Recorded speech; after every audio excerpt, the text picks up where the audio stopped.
Demain, tous vaccinés. Voilà ce vers quoi nous allons. Après une première vague, puis une seconde, une déferlante autoritaire dans une prise d'otage sanitaire qui nous condamne à capituler se dévoile peu à peu, dans un marche ou crève légitimé par la bien-pensance dominante. Mais depuis plusieurs semaines, nous sommes un des pays d'Europe qui testent le plus. Donc il y a 11 fabricants de tests qui veulent avoir le marché des tests en France. Et l'enjeu financier est intéressant pour si les tests sont choisis. Oui, potentiellement oui.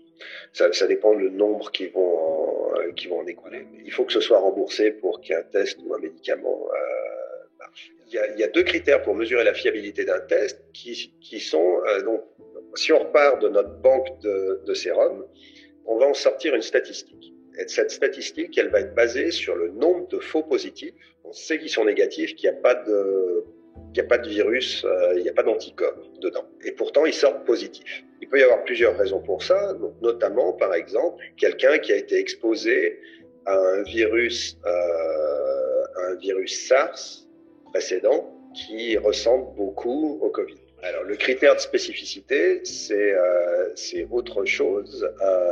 Ce sont les faux négatifs. C'est des gens qui sont atteints du Covid et le test ne le montre pas. C'est potentiellement beaucoup plus grave que le faux positif, et parce que le faux négatif, tu risques de tuer le patient. C'est dans ces détails-là, dans cette explication-là, qu'on voit quand même qu'il y a le ferment d'un scandale sanitaire. Enfin, j'essaie d'être mesuré dans mon propos quand je dis ça. C'est quand même un scandale sanitaire, c'est mesuré. Comme je l'ai déjà développé dans une vidéo que j'ai postée le 14 avril 2020, toute leur stratégie repose sur les tests. Ce sont leurs résultats qui leur donneront l'argument du contrôle ainsi que des mesures totalitaires et qui légitimera la vaccination obligatoire. Le problème n'est pas seulement le vaccin lui-même, mais tout ce qu'il représente, ne nous laissant aucune alternative, aucun échappatoire, mis à part celui d'attendre qu'ils nous disent ce qu'ils nous réservent, sans que nous n'ayons aucun moyen de nous assurer qu'il n'y a aucun risque. Nous devons alors nous reposer sur la parole d'un gouvernement qui a trahi la France et qui se repose lui-même sur des lobbies pharmaceutiques avec lesquels il a des conflits d'intérêts et qui brasseront des milliards avec le vaccin. La question de l'obligation, quant à savoir si c'est acceptable ou non, réside en son terme. Il y a deux lectures. L'obligation au sens moral, qui est celui de porter une responsabilité. Puis, la seconde, celle qu'ils appliqueront. L'obligation qui est l'action d'obliger, de contraindre une personne à donner, à faire ou à ne pas faire quelque chose. Et sans notre consentement, il s'agit d'une agression, faisant de notre liberté de choisir un crime. Cela se tient, puisque la liberté est un droit qui est régi par la loi. Et comme j'ai coutume à dire, un droit nous est donné par définition, ce qui implique qu'il peut nous être enlevé, comme le stipule l'article 5 de la Convention européenne des droits de l'homme. Droit à la liberté et à la sûreté. Toute personne a droit à la liberté et à la sûreté. Nul ne peut être privé de sa liberté, sauf dans les cas suivants et selon les voies légales. S'il s'agit de la détention régulière d'une personne susceptible de propager une maladie contagieuse. Comme je l'évoque dans Un vaccin sur la tempe, l'obligation vaccinale concernera en premier lieu nos enfants comme stipulé dans l'article L3111-1 à 11 du Code de la santé publique pour qu'ils soient acceptés en collectivité. Et étant donné que le gouvernement interdira à la rentrée prochaine l'école à domicile, tous les enfants seront concernés.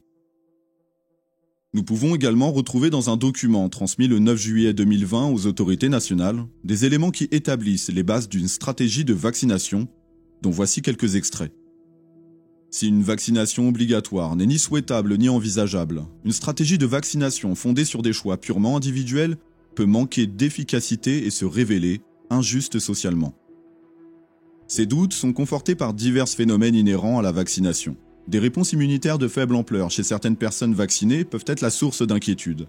Des individus vaccinés peuvent ne pas être protégés, ce qui conduit à douter de l'efficacité du vaccin.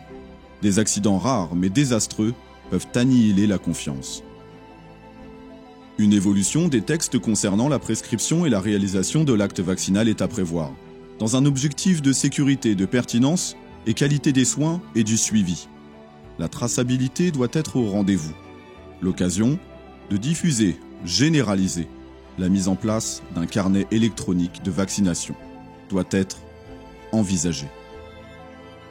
Il sera également nécessaire de mettre l'accent sur l'aspect altruiste de la vaccination et évoquer une forme de contrat social en appelant à la responsabilité de chacun.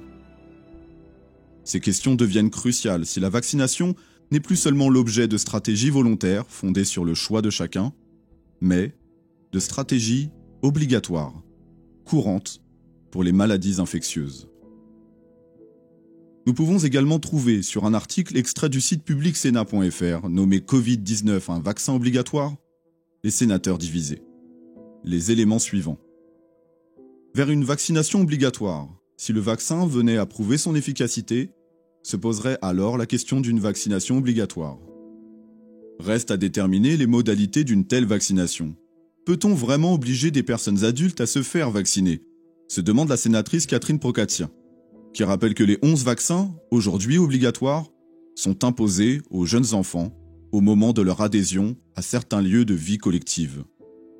La question sera, quoi qu'il en soit, vite réglée, alors que le sénateur René-Paul Savary dit qu'il faut prendre le taureau par les cornes devant la gravité de l'épidémie. Et ce, avec le soutien de Gérard Larcher, président du Sénat, qui a dit publiquement sur RTL le 15 novembre dernier qu'il était favorable à l'obligation vaccinale. Celui-là même qui a approuvé la réforme des retraites jusqu'à 63 ans, lui qui percevra un minima de 2 000 € à cet effet et aux frais du contribuable. La crise, oui, mais pas pour tout le monde. Mais qui sera responsable en cas d'effet secondaire ? Et pour reprendre les mots du document que j'ai cité précédemment, ce qui a conduit à douter de l'efficacité du vaccin concernant des accidents rares, mais désastreux, qui peuvent annihiler la confiance des Français. Qui en fera l'objet ? Si je mettais face à vous 1 million de verres d'eau, dont un seul contiendrait une dose mortelle de poison, vous invitant à laisser vos enfants en choisir un chacun leur tour, accepteriez-vous ? Nous n'avons aucun recul, aucun concernant les risques liés à ce vaccin. Et ce n'est pas moi qui le dis. Pour répondre à la question de la responsabilité, un article du 10 septembre 2020 mentionne les éléments suivants. Une situation unique. Une affirmation qui s'appuie sur des déclarations d'un dirigeant du laboratoire britannique AstraZeneca à l'agence de presse Reuters le 30 juillet. Il s'agit d'une situation unique dans laquelle nous, en tant que société, ne pouvons pas prendre le risque si, dans 4 ans, le vaccin présente des effets secondaires. Ruud Dober indiquait alors qu'une clause d'indemnisation faisait partie des contrats d'achat anticipés signés par ce laboratoire avec plusieurs pays. Une clause d'indemnisation ? Apparemment, ils ont pensé à tout. Eux-mêmes s'inquiètent des retombées. Non vis-à-vis de notre santé, mais vis-à-vis de leurs intérêts dont nous sommes les produits. Les premiers volontaires devraient être non seulement ceux qui nous gouvernent, mais également les dirigeants des laboratoires qui l'ont conçu, ainsi que l'ensemble des responsables des fondations d'investissement comme la fondation Bill et Melinda Gates.